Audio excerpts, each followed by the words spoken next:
Alors, bonsoir tout le monde. Dans cette vidéo, je vais parler surtout de l'employabilité, comment vous permettre d'obtenir un travail. Surtout, notamment, ces derniers temps, notre entreprise était en train de recruter un personnel et j'ai vu une foultitude de personnes qui voulaient vraiment obtenir de l'emploi. C'est pourquoi je me propose dans cette vidéo de vous donner, on va dire, certaines astuces qui vont vous permettre, j'allais dire, d'obtenir vraiment un emploi, mais pas seulement un emploi, mais aussi un emploi de votre choix, un emploi qui va vous permettre d'exceller surtout. Donc si vous ne me connaissez pas, je me présente Cissé Daouda, je suis ingénieur et entrepreneur.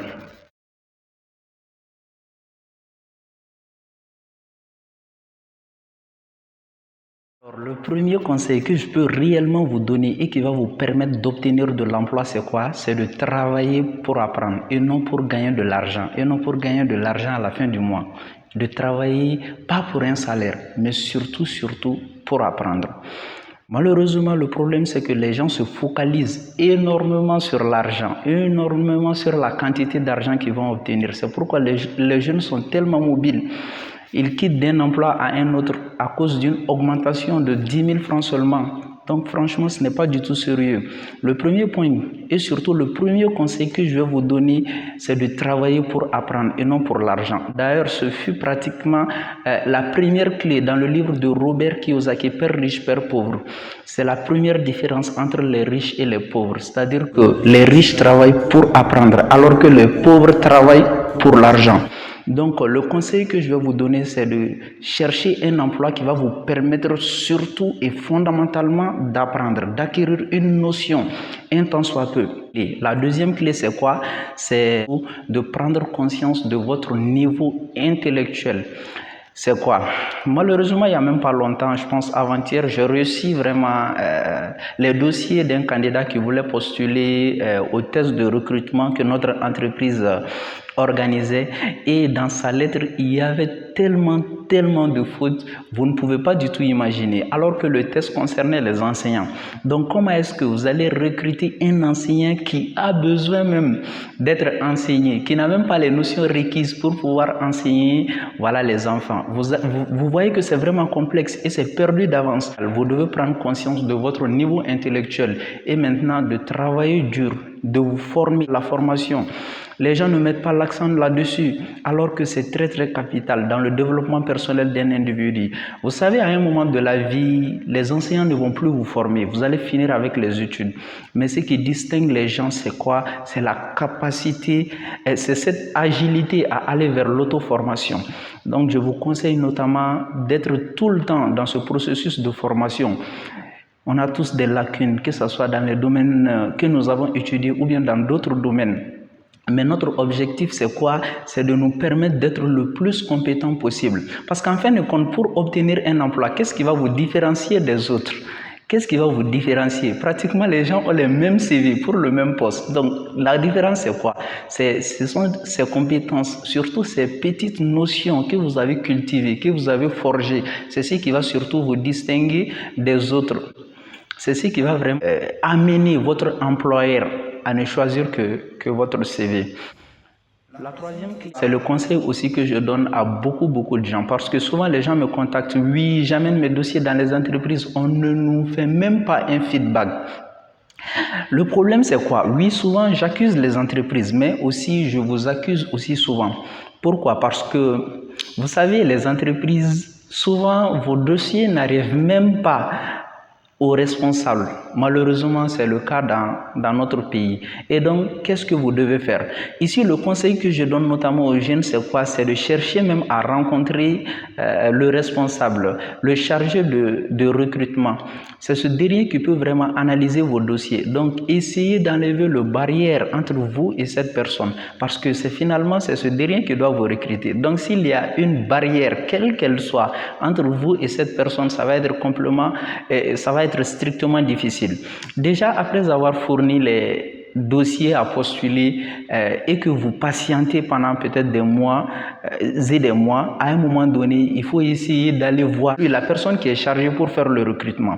Parce que c'est lui qui est capable de savoir s'il a reçu ou pas votre dossier. Et c'est lui qui est capable de vous dire une réponse favorable ou défavorable par rapport à votre quête. Donc prenez le courage, allez voir le chef chargé vraiment de recrutement et dites-lui pourquoi vous êtes venu, dites-lui pourquoi vous voulez avoir le poste dans son entreprise, dites-lui quelle est la différence entre vous et les autres personnes qui veulent postuler. C'est vraiment très très capital parce que à travers les dossiers, c'est vrai, on va dire un point de vue global de la personne, mais quand on rencontre la personne face en face pour une interview, on saura réellement la compétence de la personne. Nous ne recrutons plus les gens sans avoir effectué un test parce que on a remarqué que le niveau actuel des gens, c'est vraiment très très catastrophique. Je vous le dis, c'est très très catastrophique. Les gens n'ont quasiment pas de niveau.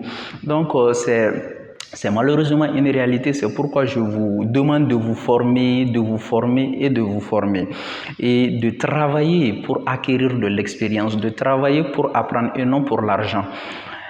Il y a des gens aussi qui me consultent, qui disent qu'ils ont travaillé dans les entreprises et malheureusement, ils n'arrivent pas à obtenir un salaire, malgré qu'ils ont accepté de faire peut-être un stage d'1 mois. Et au-delà d'1 mois, ils jugent que voilà, l'employeur doit au moins leur permettre de toucher quelque chose à la fin du mois. Oui, c'est vrai, je suis d'accord avec vous. Vous savez, on est dans un contexte très très différent et surtout extrêmement difficile où les gens ont tellement besoin d'emploi que même lorsque tu trouves un petit stage, tu es obligé de te coller à ce stage. Pourquoi? Parce que tu vas voir que ce soit toi ou pas toi, il y a une autre personne qui est capable de faire le travail. Je demande toujours aux gens de trouver une ligne de conduite différente des autres. Il faut que la personne, l'employeur sache que sans toi, c'est pas parce qu'il ne va pas gagner de l'argent, mais sans toi, ses affaires vont être plus ou moins bousculées. Il faut que tu sois une icône dans l'entreprise. Ta manière de te comporter, ta manière de venir à l'heure dans l'entreprise, dans la boîte, ta manière de quitter la boîte si c'est après l'heure. Les petites choses comme ça, les employeurs les remarquent énormément. Énormément. Je discute beaucoup avec les employeurs, je leur demande souvent les difficultés qu'ils ont avec les employés.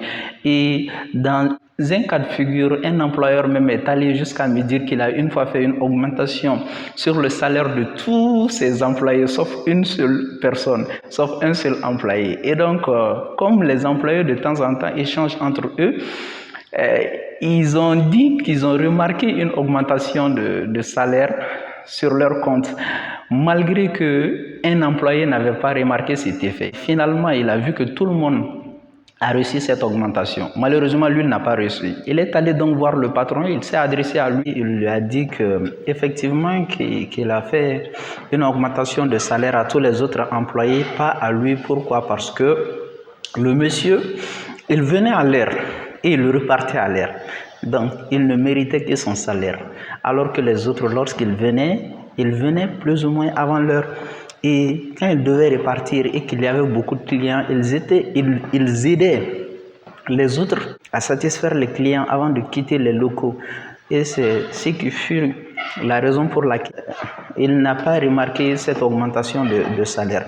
Donc ces petites choses que je vous dis sont très capitales et que vous devez vraiment essayer de prendre en considération. Autrement, vous allez avoir énormément de difficultés à vous faire employer. Vous allez avoir énormément de difficultés, surtout à obtenir un emploi de votre choix. Parce que quand les employeurs ont le choix de choisir plusieurs employés, la seule raison pour laquelle ils vont vous choisir, c'est parce que il y a une grande différence, il y a un grand fossé entre vous et les autres candidats.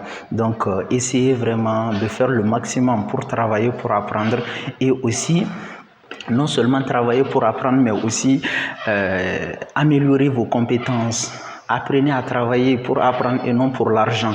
Ne regardez pas l'argent, regardez les compétences que vous devez avoir.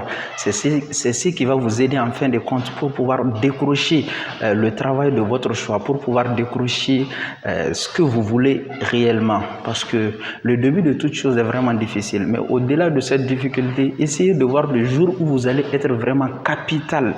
Vous allez être une personne qui est l'icône vraiment de l'entreprise. Ce jour-là, que votre employeur le veuille ou non, si vous demandez une augmentation de salaire, il va le faire. Si vous demandez quoi que ce soit, s'il a la possibilité, il va le faire. Parce que vous représentez quelque chose. Et dans cette vie, quand on n'est pas utile, malheureusement, on n'est pas du tout considéré. Donc apprenez à être utile. Apprenez, votre présence doit inspirer vraiment aux gens que vous êtes là pour leur apporter quelque chose et non pour tirer quelque chose d'eux. C'est pourquoi vous devez toujours donner. Quand on dit donner, ce n'est pas l'argent seulement, ce sont les compétences, c'est votre valeur. C'est beaucoup de choses que vous devez donner, c'est beaucoup de choses que vous devez apporter dans votre entreprise. Un Américain a dit, ask not what your country can do for you, but ask yourself what you can do for your country.